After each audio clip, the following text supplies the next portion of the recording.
आज सुबह जब मैं हरियाणा के सोनीपत सेंटर पहुंचा तो मुझे जरा भी अंदाजा नहीं था कि आज का दिन मेरी पूरी रूह को हिला देने वाला है। सूरज हल्का सा उगा ही था और सर्द हवा में संगत की धीमी धीमी आवाजें मिलकर एक अलौकिक माहौल बना रही थी। मैं भीड़ के बीच खड़ा था और मेरी नजरें सिर्फ एक दिशा ढूंढ रही थीं, हुजूर जी किस दिशा से आएंगे। अचानक लोगों का सागर जैसे एक साथ हिलता हुआ आगे बढ़ा। मुझे समझ आ गया कि मालिक पधार चुके हैं। जैसे ही मैंने उनके दर्शन किए मेरे भीतर कुछ टूट गया, नहीं शायद कुछ खुल गया। वाजा समझ नहीं आया, लेकिन ऐसा लगा कि मेरी छाती के भीतर कोई पुरानी गांठ खुलकर ढह रही है। मैं 5 सेंटरों का कार्यक्रम सुन रहा था, पर जो मैं अपनी आंखों से देख रहा था वह सिर्फ कार्यक्रम नहीं था, बल्कि किसी इंसान के वजूद में समाया हुआ वह प्रकाश था जो हजारों लाखों लोगों की थकान, दुख, पीड़ा और उलझने अपने अंदर सोख लेता है। हुजूर जी एक सेंटर से दूसरे सेंटर जाते रहे।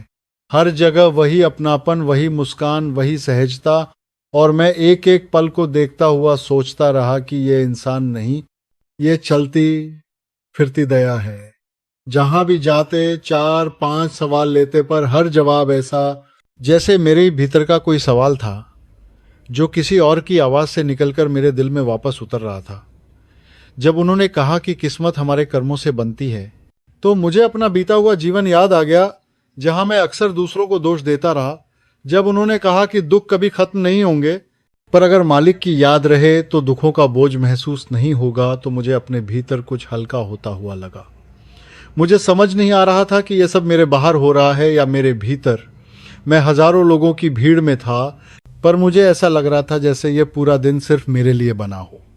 और जब 5वें सेंटर के बाद पता चला कि अब हुजूर जी मोहाली के 6ठे सेंटर की तरफ बढ़ गए हैं, तो मेरे पैरों तले जमीन जैसे हिल गई। मैं थक गया था, पर वह नहीं। मैं बस सोचता रह गया कि यह कौन सी शक्ति है जो इस शरीर को भी, इस मन को भी और इस संसार की सारी उलझनों को भी पार कर जाती है। शाम होने लगी थी, पर मेरे भीतर एक अजीब तरह की सुबह होने लगी थी। मुझे लगा कि आज का दिन किसी और के लिए नहीं, बल्कि मेरे जैसे एक साधारण इंसान को भीतर से जगाने के लिए मालिक ने खास तौर पर लिखा था।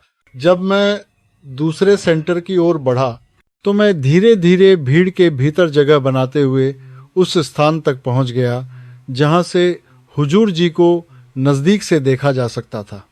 वातावरण इतना शांत था कि हजारों लोग होने के बावजूद ऐसा लगता था कि मानो पूरा संसार ठहर गया हो। जैसे ही पहला सवाल पूछा गया, क्या किस्मत से ज्यादा कर्म काम करते हैं, मुझे अपनी सांस तक रुकती हुई महसूस हुई। मैंने यह सवाल अपने मन में जाने कितनी बार पूछा था, वह भी बिल्कुल इसी अंदाज में। और जब हुजूर जी ने कहा, किस्मत कोई बनाता नहीं, किस्मत बनती है हमारे अपने कर्मों से, तो ऐसा लगा कि जैसे किसी ने मेरी छाती के भीतर एक बंद कमरा खोल दिया हो। मैं अपनी पुरानी गलतियों को याद करता रहा, उन लोगों को याद करता रहा जिन्हें मैंने अपने हालात के लिए दोष दिया। फिर दूसरा सवाल आया, दुनिया में दुख इतने क्यों हैं? और मैं अंदर से सोच उठा, यही तो मेरा सवाल है। और फिर हुजूर जी का जवाब मेरे भीतर तूफान की तरह उतरा, दुख खत्म नहीं होंगे क्योंकि ये भोग भूमि है, लेकिन अगर मालिक की याद चलती रहे तो दुखों का एहसास तक नहीं होगा।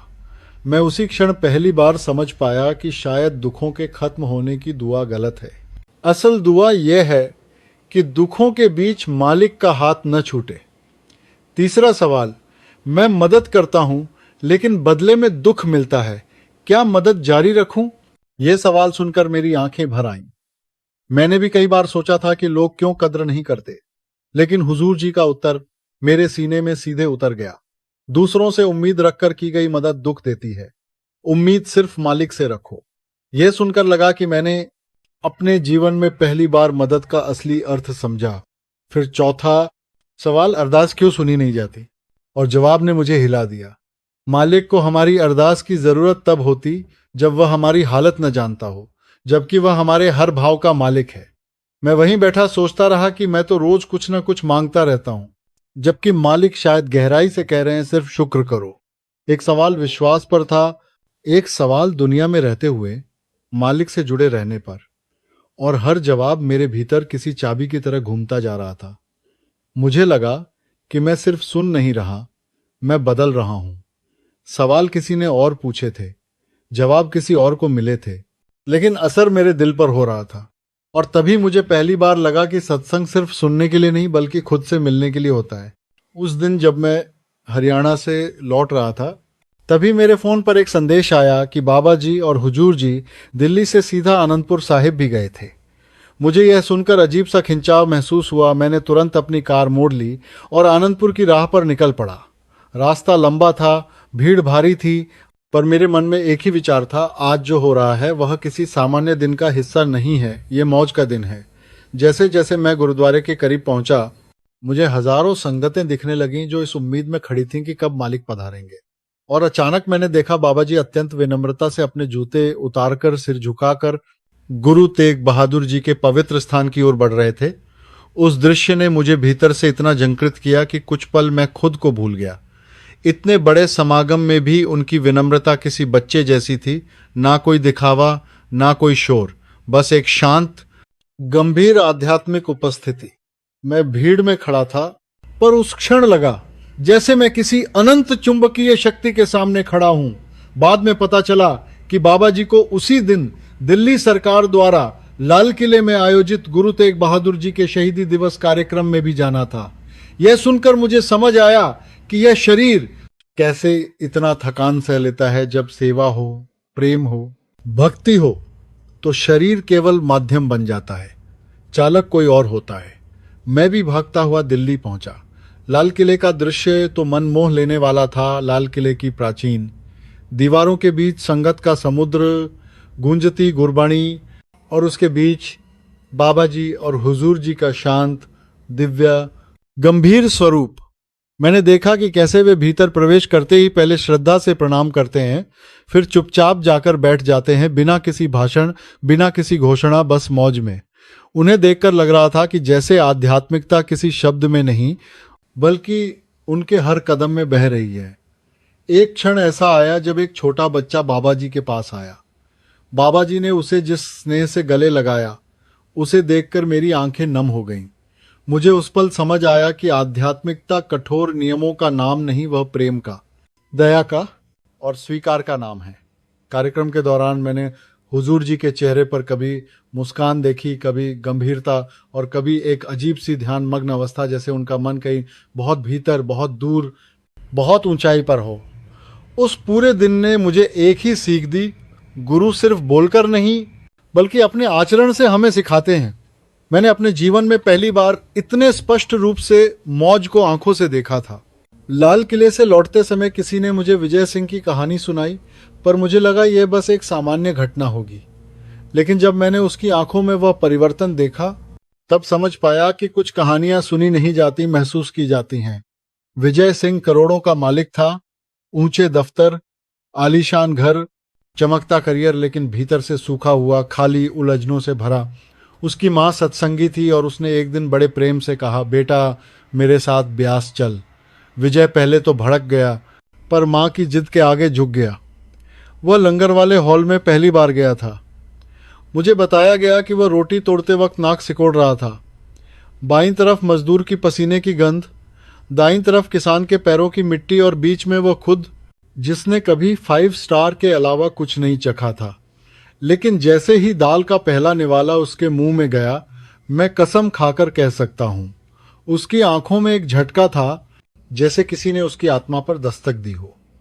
मैंने उसे कहते सुना, मैंने कभी ऐसा स्वाद नहीं महसूस किया। यह तो दाल नहीं, यह तो दुआओं का स्वाद है। मुझे उस पल यह समझ आया कि लंगर सिर्फ भोजन नहीं, यह विनम्रता का पहला पाठ है, यह अहंकार का पहला इलाज है। वह मजदूर जो उसके बगल में बैठा था, पूरी खुशी के साथ खा रहा था। वह किसान हर निवाला प्रसाद की तरह ले रहा था। और विजय सिंह, जो करोड़ों का मालिक था, पहली बार महसूस कर रहा था कि असली खुशी जमीन पर बैठकर भी मिलती है।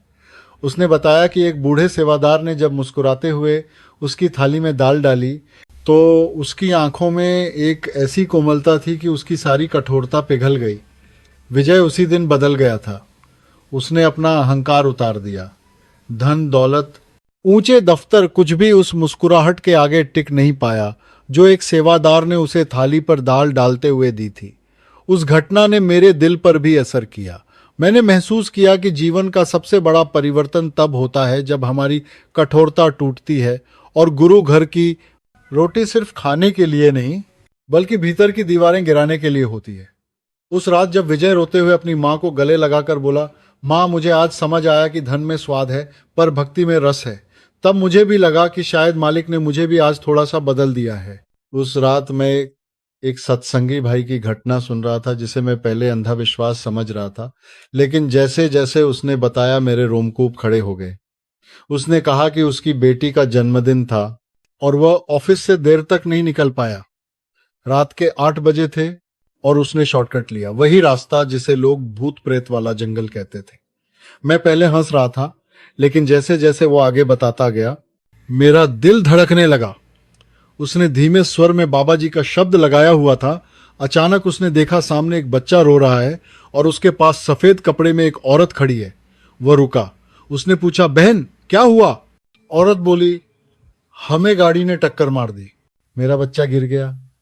भाई ने बताया कि वह उसकी मदद करने ही वाला था कि अचानक झाड़ियों में से 4-5 लोग निकलकर उसकी ओर दौड़े। उसी क्षण उसने गाड़ी में बैठकर दरवाजे लॉक कर लिए और बस एक नज़र अपनी गाड़ी में लगी बाबा जी की तस्वीर पर डाली और कहा, हे मालिक मेरी रक्षा करना। यह कहते समय उसकी आवाज कांप रही थी। फिर उसने देखा कि वे लोग उसकी गाड़ी पर जोर जोर से मार रहे थे। वह कहता है, भाई साहब मैं मौत को अपने सामने देख रहा था। 5 मिनट बाद अचानक एक पुलिस जीप आ गई। उन लोगों ने दौड़कर जंगल में छिपने की कोशिश की, लेकिन पुलिस ने उस औरत को पकड़ लिया। वह औरत कोई प्रेत नहीं थी बल्कि लुटेरों की गैंग का हिस्सा थी। पुलिस ने बताया कि उसी रास्ते पर कई घटनाएं हो चुकी थीं। भाई बोला, अगर पुलिस 5 मिनट भी देर कर देती तो मैं शायद आज जिंदा न होता। मैं उसकी आंखों में वह डर, वह राहत और वह विश्वास साथ साथ देख रहा था। उसने कहा, मैंने बाबा जी से बस एक शब्द कहा था और वह शब्द दीवार बनकर मेरे सामने खड़ा हो गया। उस रात मुझे पहली बार समझ आया कि गुरु का नाम केवल जपने के लिए नहीं, जीवन की कठिन घड़ी में ढाल बनकर खड़ा होने के लिए मिलता है। मैं जब यह घटना सुनकर घर लौटा तो मैंने अपनी गाड़ी में बाबा जी का नाम धीरे से लगाया, पहली बार, सिर्फ आदत नहीं विश्वास के साथ। उस शाम मैंने एक कहानी सुनी जिसने मेरे भीतर कई सालों से जमी गलत धारणाओं को तोड़ दिया। कहानी एक भिखारी से शुरू होती है जो एक किसान के घर भीख मांगने गया था। उसने किसान के परिवार को हंसते बोलते देखा और सोचा कितना सुखी है यह परिवार। बाद में उस किसान को पैसों की चिंता थी तो उसने सोचा वह सेठ तो कितना सुखी होगा जिसके पास ढेरों रुपए हैं। फिर वह सेठ शहर के बड़े सेठ के पास गया और उस बड़े सेठ ने सोचा, अरे मेरा क्या, मेरे ऊपर तो बड़े बड़े अफसर बैठते हैं, सुखी तो राय बहादुर है। और अंत में वह राय बहादुर जो दावत और बेचैनी से परेशान था, उसने खिड़की से गुजरते एक भिखारी को देखकर कहा, खुश तो यह है। और तब मुझे एहसास हुआ हर इंसान अपने से ऊपर देखकर दुखी होता है और ऊपर वाला भी किसी के बोझ में दबा हुआ होता है। असल सुख तुलना में नहीं बल्कि संतोष में है।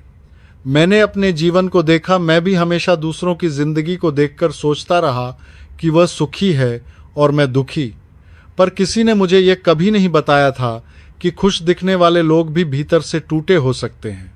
उस रात मैंने बहुत देर तक सोचा कि असल सुख आखिर किसके पास है, किसान के पास, सेठ के पास, अफसर के पास? नहीं, सुख उसी के पास है जिसने तुलना छोड़ दी है, उसी के पास है जिसने खुद को स्वीकार कर लिया है, उसी के पास है जिसने अपनी थाली में मिले निवाले को शुक्र के रूप में ले लिया है। मुझे समझ आया कि दुख बड़े नहीं होते, हमारी नजर उन्हें बड़ा बनाती है। अगर नजर बदल जाए तो दुनिया भी बदल जाती है। जब मैं यह सीख अपने दिल पर उतार रहा था तभी अंदर से एक सुकून की लहर उठी। शायद पहली बार मैंने अपने जीवन को स्वीकार किया था। उस रात मैं एक और साखी सुन रहा था, एक पत्थर तोड़ने वाले मजदूर की। यह कहानी सुनते हुए मुझे ऐसा लग रहा था जैसे यह कहानी मेरे ही भीतर की कहानी हो। वह मजदूर दिन भर पत्थर तोड़ता था, घर जाता, थोड़ा बहुत कमाता और अपनी सीमित जिंदगी में संतोष ढूंढने की कोशिश करता। फिर एक दिन उसने सोचा, काश मैं इस बड़े घर का मालिक होता, और वो बन गया। फिर उसने देखा कि मालिक से बड़ा नेता है, नेता से बड़ा सूरज, सूरज से बड़ा बादल, बादल से बड़ी हवा, और वह सब बनता चला गया, पर हर बार उसे लगा कि कोई उससे बड़ा है। अंत में जब वह हवा बनकर एक विशाल पहाड़ से टकराया और उसे हिला नहीं सका, तो उसने कहा, काश मैं पहाड़ बन जाऊं। और वह पहाड़ बन गया। लेकिन तभी किसी ने उसे हथौड़े से तोड़ना शुरू किया। वह दर्द से चिल्लाया। वह वही पत्थर तोड़ने वाला मजदूर था। उस क्षण मुझे ऐसा लगा कि जैसे यह कहानी मेरे दिल पर हथौड़ा मार रही है। मैं भी कभी सोचता था, काश मैं फलां जैसा होता, अमुक जैसा होता, किसी और की जिंदगी जी पाता। लेकिन मैंने कभी यह नहीं समझा कि ईश्वर ने मुझे जो बनाया है उसमें ही कोई गहरी खासियत है। मैं जिसको बनना चाहता हूं, शायद वह भी किसी और को देखकर दुखी है। मैंने महसूस किया कि तुलना इंसान को कभी संतुष्ट नहीं रहने देती, और सबसे बड़ा दंड यह है कि वह अपनी असल पहचान खो देता है। जब कहानी खत्म हुई, मैंने पहली बार खुद से पूछा, मैं कौन हूं? और उस सवाल ने मेरे अंदर गहरी खामोशी उतार दी। मुझे लगा कि मुझे किसी और जैसा बनने की जरूरत नहीं, मुझे खुद को पहचानने की जरूरत है। यह एहसास मेरे अंदर एक टर्निंग पॉइंट की तरह बैठ गया। अगले दिन मैंने एक ऐसी घटना सुनी जिसने मेरी रूह तक को हिला दिया। गांव की एक बूढ़ी माँ अपनी 3 बहुओं के साथ रहती थी। माँ का स्वभाव धार्मिक था। कार्तिक स्नान, पूजा, भोग, प्रसाद सब ईमानदारी से करती थी। लेकिन बहुएं उसकी भक्ति से चिढ़ती थीं, प्रसाद तक फेंक देती थीं और घर के खर्च का बहाना बनाकर उसे ताने मारती थीं। धीरे धीरे तीनों ने पति को भी भड़का दिया और माँ को घर से अलग कर दिया गया। वह बूढ़ी माँ अकेली झोपड़ी में रहने लगी, पर पूजा पाठ नहीं छोड़ा। फिर एक दिन उसके मायके से एक लड़का आया और उसे भोजन पहुंचाने लगा। बहुओं को जलन हुई कि बूढ़ी माँ भूखी नहीं मर रही। वे उसकी झोपड़ी में गईं और वहां रखा प्रसाद, तुलसी, खाना सब उठाकर ले गईं। और जैसे ही उन्होंने तुलसी के पत्ते नाली में फेंके, उसी क्षण तीनों बहुएं कुतिया बन गईं। जब मैंने यह सुना तो मैं कांप गया। गांव में हड़कंप मच गया। बच्चे रो रहे थे, मां को क्या हुआ, पति रो रहे थे। कोई समझ नहीं पा रहा था कि ये किसका फल है। बूढ़ी मां लौटकर आई और ये देखकर दंग रह गई। उसने रोते हुए भगवान से प्रार्थना की और फिर एक साधु बाबा के पास गई।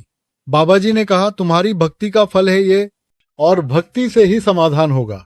उन्होंने उपाय बताया, कार्तिक स्नान का पवित्र जल, ब्राह्मणों को भोजन और उनका झूठा प्रसाद बहुओं को खिलाना।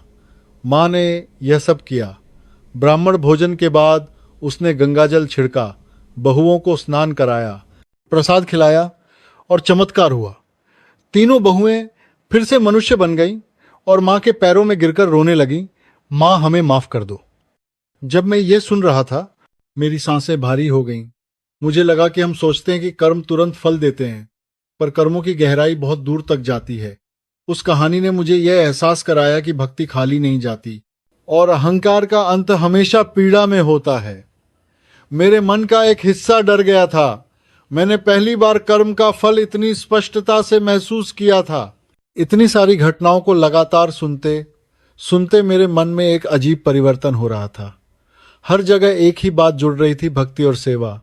चाहे हरियाणा की मौज हो, दिल्ली आनंदपुर की विनम्रता, विजय सिंह का बदला हृदय, जंगल में सुरक्षा या बहुओं का रूपांतरण, हर घटना की जड़ भक्ति ही थी।